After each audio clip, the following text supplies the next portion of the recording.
ये वीडियो हम ROSCTL means rebate of state and central taxes and levies ROSCTL इस scheme पे बना रहे।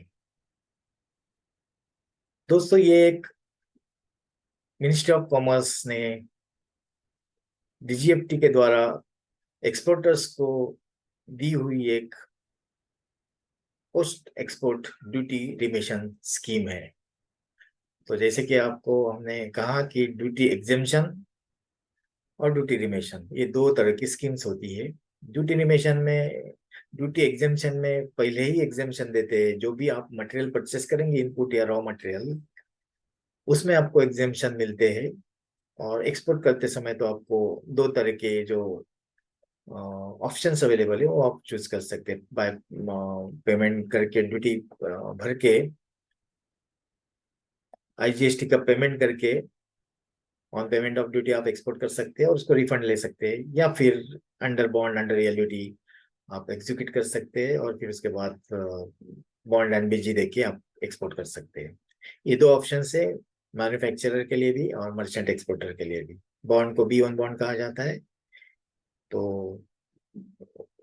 Export manufacturer exporter full exemption रहता है और मर्चेंट एक्सपोर्टर को उसे 0.05% जो है टैक्स पे एक्सपोर्ट करना पड़ता है, उतना टैक्स उसको डेबिट डालना पड़ता है और रिफंड भी मिलता है। तो एक कंसेशनल रेट पे उसको एक्सपोर्ट कर सकता है मर्चेंट एक्सपोर्टर, और by full payment of duty भी एक्सपोर्ट कर सकता है। तो ये ऑप्शंस है अवेलेबल। तो पहले जो 2020 के पहले गवर्नमेंट मिनिस्ट्री ऑफ कॉमर्स ने DGFT के द्वारा पोस्ट एक्सपोर्ट बेनिफिट के अंदर ट्रांसफरेबल स्क्रिप्ट्स के भी बेनिफिट दिए थे कि on the basis of volume, on the basis of undeveloped countries, जो भी कंट्रीज अनडेवलप है वहां एक्सपोर्ट करेंगे तो कुछ बेनिफिट दिए थे। और सर्विसेज के लिए भी और गुड्स के लिए भी। तो उस स्कीम को MEIS करके बोलते थे, और SEIS merchant export from India, merchandise export from India and service export from India. तो इस तरह के दोनों के नाम थे। और उसके कुछ परफॉर्मेंस होने के बाद वो सर्टन अमाउंट्स की जो 3% अमाउंट्स की जो ड्यूटी क्रेडिट्स मिलते थे, जो आप ट्रांसफर कर सकते थे या फिर उसके अगेंस्ट यूटिलाइज भी कर सकते थे। आपके मटेरियल जो आएगा उसमें से उतना बेनिफिट आपको वो स्क्रिप्ट यूज करके आपको मिलता था। लेकिन ये जो स्कीम है उसमें बहुत सारी कंट्री इंक्लूडिंग USA, इन्होंने ऑब्जेक्शन लिया और उन्होंने WTO में एक कंप्लेंट फाइल की इंडिया के अगेंस्ट कि इंडिया, क्योंकि एज पर WTO के जो सब्सिडी एंड इंसेंटिव के जो रूल्स है, इसमें कोई भी डायरेक्ट इंसेंटिव, कोई भी कंट्री डायरेक्ट इंसेंटिव नहीं दे सकती है, और ये अनड्यू बेनिफिट उसको नहीं दे सकती है जो भी एक्सपोर्टर है उस कंट्री का, ताकि फिर उसको उसका प्रोडक्ट जो है कि बाकी जो कंट्री के प्रोडक्ट से उसके कंपैरिजन में ज्यादा इकोनॉमिकल हो जाए, चीप हो जाए वो उस मार्केट में। तो ये इसके लिए जो WTO है कि ये रोकती है ये इस तरह का। और WTO की कंप्लाइंट जो स्कीम है उसके अंदर ही वो बोलते हैं कि ड्राइव करो, taxes should not be export.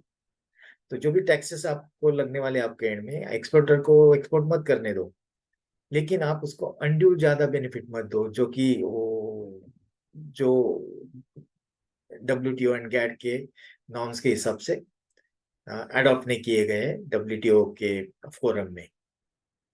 इसीलिए जब उन्होंने फाइल किया और एक कंप्लेंट जब इंडिया के अगेंस्ट थी और इंडिया वो केस जीत नहीं सका एमिकेबली, एंड इंडिया को फिर ये रिसोर्ट बाद में लेना पड़ा कि ये MEIS और SEIS स्कीम डिसकंटिन्यू करना पड़ा। उसके बाद उन्होंने दो तरह के स्कीम्स इंट्रोड्यूस किए, एक रोस्टेल और एक रॉडटेक। तो ये रोस्टेल जो है ये स्पेसिफिकली ये टेक्सटाइल, अपैरल एंड क्लोथ्स, इनके लिए क्लॉथ्स के लिए स्कीम है। तो देखते हैं कि इसमें किस तरह का स्कीम्स गवर्नमेंट ने लॉन्च किया। तो जैसे कि ये सारी बातें हमने ये शेयर की कि इसमें आपको ये भी स्कीम जो है कि ये transferable saleable duty credit scheme आपको मिलता है रॉस्टेल का। तो इसके पहले आपको पहले कि ये जो मॉड्यूल है ये डीजीएफटी के वेबसाइट पे मॉड्यूल ऑनलाइन मॉड्यूल अवेलेबल है। तो रॉस्टेल का जो दो तरह के उसके ये है कि शेड्यूल से जो मिनिस्टर ऑफ कॉमर्स ने डीजीएफटी ने डिक्लेयर किए है कि ये रेट से आपको बेनिफिट मिलेगा। जब जब आप एक्सपोर्ट करोगे तो ये रेट का आप उसमें ये स्कीम के अंडर एक्सपोर्ट कर रहे करके आप उसमें मेंशन करना शिपिंग बिल पे।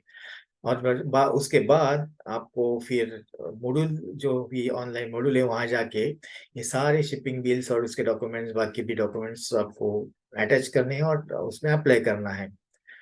तो उसके पहले जो है कि आपको रॉस्टेल का नंबर जनरेट करना है। मतलब स्कीम इंटेंशन जो है आपको बार बार जो आप पहले रॉस्टेल का स्कोर जनरेट करना है। रॉस्टेल का स्कोर जनरेट करने के बाद कस्टम्स में उसका ऑटोमेटिक रजिस्ट्रेशन हो जाएगा। शिपिंग बिल पे मेंशन करना है और फिर पोस्ट एक्सपोर्ट जो है सारे वही नंबर के अगेंस्ट आपको जमा करने हैं अप्लाई करना है। उसके बाद फिर आपको रॉस्टेल की जो क्रेडिट में जितने भी अमाउंट की क्रेडिट है उसका आपको स्क्रिप्ट कन्वर्ट करके मिल जाएगा। तो एक है कि आपको अप्लाई करना है स्क्रिप्ट के लिए। दूसरे दो मॉड्यूल्स है इसमें। एक आपको जो भी क्रेडिट मिलेगा उसको आपको अप्लाई करना है, क्रेडिट स्क्रिप्ट मिल जाएगी। उसके बाद जो स्क्रिप्ट आपको जनरेट हो गई है मैक्सिमम 50 शिपिंग बिल्स आप एक स्क्रिप्ट में डाल सकते हैं। या आपने 25-25 अलग स्प्लिट अप किए तो दो आपको ट्रांसफरेबल स्क्रिप्ट्स मिल जाएगी। तो ये स्क्रिप्ट्स आपके अकाउंट में दिखेगी। तो स्क्रिप्ट मैनेजमेंट मॉड्यूल जो है उसमें दिखेगी। आपको एक खुद आप यूज कर सकते हैं उतनी जितनी अमाउंट का बेनिफिट आपको दिया है, या फिर आप उसको सेल कर सकते हैं। तो ये दो बात आ गई। सेल जिसका आइस गेट पे रजिस्ट्रेशन है उस बायर को आप सेल कर सकते हैं। मतलब जो भी बायर है जो आइस गेट पे रजिस्टर्ड है उसको आप सेल कर सकते हैं। तो ये दूसरी बात होगा। फिर एक दूसरा कि नॉन ईडीआई और ईडीआई मतलब इलेक्ट्रॉनिक डेटा इंटरफेस से जो भी सी पोर्ट्स आईसीडीज कनेक्टेड है उसके अलावा नॉन ईडीआई पे अगर आप फाइल करते हैं, जो ईडीआई से नहीं है मैनुअल बेसिस फाइल करते हैं, तो आपको फिर दो एप्लीकेशन बनाने पड़ेंगे। फिर आपको क्रेडिट स्क्रिप्ट्स का अकाउंट्स में जनरेशन पॉसिबल होगा। तो ये जनरली और फॉर योर इंफॉर्मेशन कि नॉन ईडीआई ईडी सीएफएस या आईसीडीज ये अभी रहे नहीं है, सभी अभी ईडीआई के अंडर आए हैं। तो इसलिए आपको नॉर्मली जो है कि ऑनलाइन ही एप्लीकेशन करने की जरूरी होती है। तो ये बात है कि इसमें जैसे कि हमने बताया कि जो भी डिक्लेयर किया है गवर्नमेंट ने उसमें चार शेड्यूल डिक्लेयर किए हैं कि फर्स्ट सेकंड जो कि central and state taxes and levies apparels and made-ups के लिए डिक्लेयर्ड है। और शेड्यूल 3 और 4 जो आपको एक्सपोर्ट जो है कि फैब्रिक जो है ना, अगर आप फैब्रिक इंपोर्ट करते हो तो उस समय का जो रेट है इंपोर्ट करके आप यूटिलाइज करते हो उस समय मतलब इंपोर्टेड फैब्रिक यूज करके अगर आप मैन्युफैक्चर कर रहे हो और एक्सपोर्ट कर रहे हैं तो शेड्यूल 3 और 4 के रेट लगेंगे। या फिर आप इंडिजियस गुड्स अगर प्रोक्योर करके आप एक्सपोर्ट कर रहे हैं उस समय में फर्स्ट एंड सेकंड के जो शेड्यूल के रेट लगेंगे। तो दोनों में फर्क है। तो लेकिन 3 और 4 में आप डिफरेंस ये भी है कि आपको इंपोर्ट करने हैं लेकिन वो ऑथराइजेशन के अंदर एडवांस ऑथराइजेशन स्पेशल ऑथराइजेशन के अंदर इंपोर्ट करने हैं। इसलिए 3 और 4 के रेट जो है ये फर्स्ट एंड सेकंड के रेट से कम है शेड्यूल जो है। तो ये चार शेड्यूल में आपको अप्लाई करना पड़ेगा। डिफरेंस में बताया कि फर्स्ट एंड सेकंड शेड्यूल में आपको आपने जो लोकल गुड जो इंपोर्ट किया है वो यूटिलाइज करना है और उससे एक्सपोर्ट करना है। लेकिन 3 और 4 में अगर आपने इंपोर्टेड मटेरियल इंपोर्ट किया है ड्यूटी पेमेंट करके ड्यूटी फ्री, एडवांस ऑथराइजेशन के अगेंस्ट, तो 3 और 4 जो है कि आप उसको यूटिलाइज कर सकते हैं। बल्कि फर्स्ट एंड सेकंड में आप ड्यूटी पेड दोनों तरफ के मटेरियल यूज कर सकते हैं, इंपोर्टेड या फिर लोकल। तो उसके लिए जो है कि ड्यूटी पेड मटेरियल के लिए first and second, duty free material जो है कि आप जो चूज करेंगे, इंपोर्ट करेंगे फैब्रिक्स के लिए, वो 3/4। तो इस तरह के जो है कि नॉर्मली आपको एप्लीकेशन में ये शेड्यूल में का जो नंबर से आपको वो मेंशन करना पड़ेगा शिपिंग बिल्स पे, कौन से शेड्यूल्स के अंडर आप कौन सा सीरियल नंबर पे एक्सपोर्ट कर रहे हैं। तो कौन से जैसे कि हमने बताया कि इसमें पहले जो था स्कीम्स थे, उसके ही टैक्सेस जो इसमें आपको बेनिफिट मिलेंगे। तो स्टेट लेवीज और सेंट्रल लेवीज जो है कि कौन से टैक्सेस सेंट्रल के और स्टेट के, ये हम आपको बताते हैं। स्टेट के जनरली जो वैट ऑन, क्योंकि बाकी तो जो अलग अलग स्कीम्स है उसमें तो आ ही जाते हैं जो बेनिफिट्स। तो इस स्कीम के under VAT on transportation fuel जो कहाँ पे भी कंसिडर नहीं किया गया है, उस तरह के टैक्सेस यहाँ पे है, आप देखेंगे।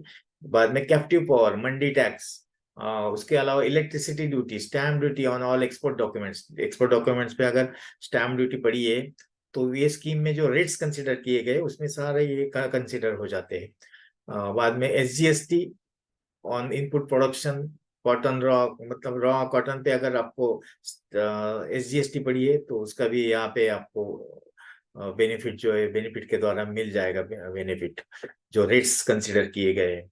उसके अलावा आपको फर्टिलाइजर्स या फिर अदर इनपुट जो है कि जिसमें टैक्सेस लगे हुए हैं, वो भी यहाँ पे कंसिडर किए गए। बाद में ट्रांसपोर्ट जो है कि आप जो ट्रांसपोर्ट यूज कर रहे हैं या फिर कोल या अदर फ्यूल सोर्सेस यूज कर रहे हैं, तो उसके इनपुट्स पे भी टैक्स पड़े, उस पे भी टैक्स पड़े, तो उसके भी टैक्स इस जो भी स्टेट लेवीज में कंसिडर किए गए। सेंट्रल लेवीज कौन कौन से, कि यही ये जो है कि इस तरह की सेंट्रल टैक्सेस ऑन फ्यूल। तो फ्यूल पे जो भी सेंट्रल एक्साइज ड्यूटी लगी है, वो आपको इसमें कंसिडर की गई है, जो रेट्स डिसाइड किए उसमें। उसके अलावा CGST जो है, जो भी इनपुट्स या पेस्टिसाइड फर्टिलाइजर्स में CGST पड़ी है, वो भी आपको यहाँ पे कंसिडर की गई है। और एनी रजिस्टर अनरजिस्टर्ड से डीलर से जो परचेस किए गए उस पे जो टैक्स पड़ा है, ये साइड्स में और ये साइड में भी, वो भी यहाँ पे मैक्सिमम उन्होंने कंसिडर किया है रेट्स डिसाइड करते समय में। बाद में CGST कंपोनेंट्स फ्यूल्स में, कोल्स में या अदर वुड्स में, चारकोल में यूज किया है, तो वो भी आपको जो रिफंड के स्क्रिप्ट स्क्रिप्ट के रेट में उन्होंने कंसिडर किया है। तो ये बेसिकली दोस्तों की रेट्स जहाँ पे भी हमने जैसे बताया कि ये आपके लिए हम टेबल डिस्प्ले कर रहे हैं कि ROCS CTL के rates, schedule first, schedule second, schedule third, schedule fourth, जिसमें आपको आप देख सकते हैं कि rates of state taxes and levies दोनों में, फर्स्ट के दोनों में स्टेट लेवीज जो भी एम्बेडेड रेट्स है वो, और दूसरे में rates of authorisation, advance authorisation, state taxes and levies. तो दोनों 3/4 में एडवांस ऑथराइजेशन के अगेंस्ट स्कीम है, मतलब imported goods without payment of duty अगर आपने किए तो 3/4, और विद पेमेंट किए तो फर्स्ट सेकंड। ये बेसिकली इसमें डिफरेंस है। इसके अलावा इसमें एडॉक बेसिस पे 1% ऑन FOB बेसिस पे गवर्नमेंट और इंसेंटिव देती है आपको। जो भी आपको पहले वाली जो स्कीम्स थी आपको RSL, इसके पहले ROSL करके स्कीम थी जो इंट्रोड्यूस की थी गवर्नमेंट ने, सो रिफंड ऑफ स्टेट लेवीज करके। उसके पहले जो MEIS थी, तो दोनों में अगर ROSL और MEIS, इसमें अगर जो भी डिफरेंस है उसका भी बेनिफिट आपको मिलना चाहिए, क्योंकि आज ये स्कीम करंटली दोनों के कंपैरिजन में सेम होनी चाहिए। तो ROSL में भी और उनकी इसमें भी कुछ डिफरेंस है, तो वो डिफरेंस भी आपको 1% के अगेंस्ट गवर्नमेंट कंसिडर कर रही है, और इसलिए आपको बेनिफिट भी मिल जाएगा। तो जैसे कि हमने कहा कि FOB पे ही ये रेट्स कैलकुलेट किए गए हैं, जो भी रेट्स मैकेनिज्म है। तो ये जैसा कि हमने बताया कि आपको कि इसके रिलेटेड एप्लीकेशन आपको डिजिटल सिग्नेचर, बाकी भी बहुत सारे सभी शिपिंग बिल, सभी जो डॉक्यूमेंट्स है, कुछ डिक्लेरेशन है, ये लगेंगे। और फिर आपको BRC भी लगेगी, RCMC लगेगी। तो ये सारे के साथ में आपको कोड सिलेक्ट करना है, ऑनलाइन कोड जो है उसमें 60, 61, 64 जैसे चार जो ऑप्शन है आपके पास चूज करने के, शेड्यूल के, उसी तरह के वहाँ पे आपको चार ऑप्शन है जिसमें आपको कंबाइन स्कीम्स आप उसमें सिलेक्ट कर सकते हैं। जैसे कि 60 जो है कि 60 में ड्रॉबैक और ROSCTL आता है, तो ड्रॉबैक और ROCTL आप दोनों एक साथ ले सकते हैं। 61 में आपको EPCG, ड्रॉबैक एंड ROCTCL, तो ये आपको तीन स्कीम का बेनिफिट ले सकते हो। 64 में आप क्या है, ड्रॉबैक भी ले सकते हो, स्पेशल एडवांस लाइसेंस का भी बेनिफिट ले सकते हो, और ROSCTL, रॉस्टेल, ये स्कीम का भी बेनिफिट ले सकते हो। उसके अलावा अगर आप 65 सेलेक्ट करते तो उसमें चार स्कीम का EPCG, drawbacks, advance authorisation, ROSCTL, चार स्कीम का बेनिफिट एक साथ ले सकते हो। तो ये इस तरह का कंबाइन आपको कोड सिलेक्ट करना पड़ेगा। उस बेसिस पे फिर आपको जो भी आप अप्लाई करेंगे उसमें जो आप एलिजिबल है अमाउंट्स के लिए, वो अमाउंट आपको क्रेडिट होती जाएगी। क्योंकि आप उसपे जब आप एक्सपोर्ट करते हैं शिपिंग बिल पे, तो ये आप कोड सिलेक्ट करना पड़ता है। उस बेसिस पे फिर आपका डिक्लेरेशन रहेगा, और उसका जो इम्पैक्ट है वो प्रोडक्ट का, उतना ही अमाउंट आपको जो है कि ऑनलाइन आपके अकाउंट में DGFT जो भी है कस्टम्स वो ट्रांसफर करेगी। तो बेसिकली ROSCTL ये स्कीम, ये सर्टिफिकेट मिलने के बाद जैसे कि हमने बोला कि आपको ये ट्रांसफर कर सकते हैं, रिटेन कर सकते हैं, लेकिन आप ये स्कीम सर्टिफिकेट है 24 मंथ्स तक की, मतलब 2 साल के पीरियड तक की इसको रिटेन कर सकते हैं। अदरवाइज इसकी वैलिडिटी खत्म हो जाएगी तो आप इसको यूटिलाइज नहीं कर सकते। इसीलिए आपको यूटिलाइज करना है तो 2 साल पहले यूटिलाइज करना है। सेल करना है तो आप इमीडिएट सेल कर सकते हो, इनकैश कर सकते हो, या फिर इसको आप नॉर्मली यूटिलाइज करके, पेमेंट करके, कौन से भी मतलब बेसिक कस्टम ड्यूटी के पेमेंट करके आप इसको यूटिलाइज कर सकते हैं। दोस्तों, इसी के साथ ये हम वीडियो ये नोट पे समाप्त करना चाहेंगे, लेकिन उसके पहले हम वीडियो अगर आपको अच्छा लगे तो आप हमारे यूट्यूब चैनल को जाके सब्सक्राइब कीजिए और बेल आइकन भी प्रेस कीजिए, ऑप्शन ऑल चूज कीजिए, ताकि इस तरह के आने वाले सारे वीडियोस आपको ऑटोमेटिकली पहुंचते जाएंगे।